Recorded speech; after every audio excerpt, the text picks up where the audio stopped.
100 tournament में भारतीय own franchises Pakistani players को पिक नहीं करेंगी, ये दावे सब झूठ के झूठ साबित हुए।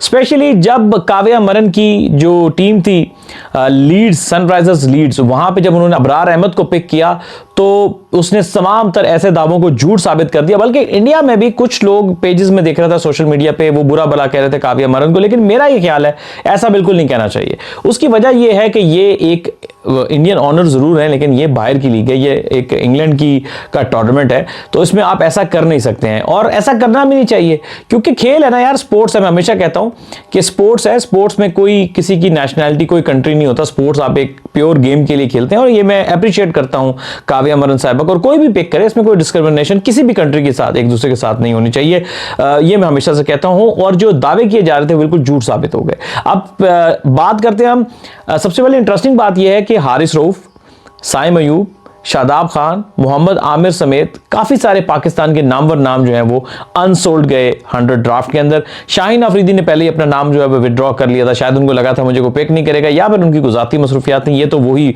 बेहतर जानेंगे। इसके अलावा जो है वो मैं आपसे पहले ये जानूंगा कि आपके ख्याल में कौन सा ऐसा प्लेयर था जो अनपिक गया, जिसको पिक हो जाना चाहिए था, ये आपने बताना है। अब उन प्लेयर्स की बात करेंगे जो कि पिक हो गए। तो पिक हुए प्लेयर में जी सबसे पहला नाम था जी उस्मान तारिक का, सबसे पहला पाकिस्तानी प्लेयर पिक हुआ। इसको जो है वो बर्मिंघम फोनिक्स ने 140 के पाउंड्स में जो है वो इनको पिक किया, या ऑलमोस्ट पाकिस्तान के आप कह सकते हैं कि 5 करोड़ रुपए। तो तारका जी मैं आखना छाएगी हो जनाब।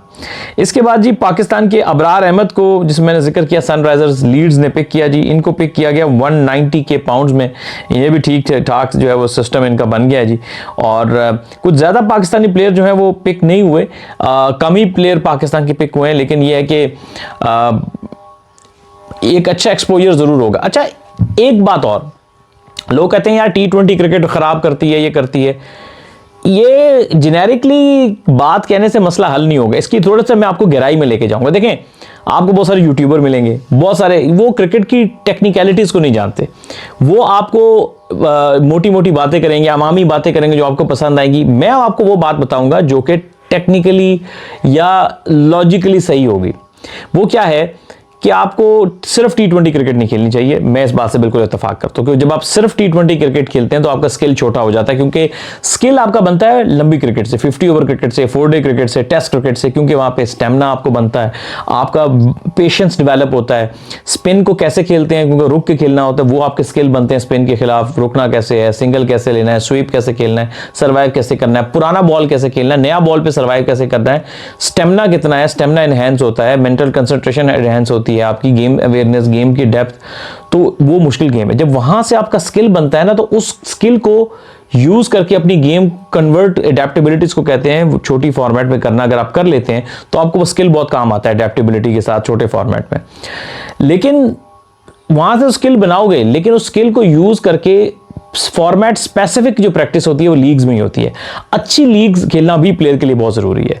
जब आप अच्छी T20 लीग खेलते हैं, बड़े प्लेयर के साथ, बड़े कोचेस के साथ खेलते हैं, तजुर्बा मिलता है, मुश्किल सिचुएशन में कैसे खेला जाता है, T20 को मास्टर कैसे किया जाता है, तो ये लीग्स आपको जो एक कस्टमाइज्ड प्रैक्टिस है ना, फॉर्मेट स्पेसिफिक प्रैक्टिस है, उसमें बहुत हेल्प करती है। इसलिए 4 डे क्रिकेट या टेस्ट क्रिकेट खेलना भी ज़रूरी है। और आपकी अच्छी लीग, लोकल लीग ना खेलें, लो लेवल लीग आपकी क्रिकेट को ख़राब करती है। बड़ी लीग्स को खेलना भी ज़रूरी है। उसका फ़ायदा ये होता है कि आपको एक वो जो फॉर्मेट के हिसाब से आपकी जो स्किल है वो बहुत ज़बरदस्त तरीके से फिनिशिंग टच उसको मिलता है। तो ये सबका आपने, यानी आपने एक बैलेंस रखना है अपनी गेम के अंदर। एक साइड पे नहीं, आपने 4 डे क्रिकेट, टेस्ट क्रिकेट भी खेलनी है, और उसके बाद आपने T20 की अच्छी क्रिकेट भी खेलनी है, लीड्स भी खेलनी है, ताकि आपको एक रेलिवेंट एक्सपीरियंस भी मिले। तो यही एक बैलेंस अप्रोच के साथ ही एक कामयाब प्लेयर बन सकता है।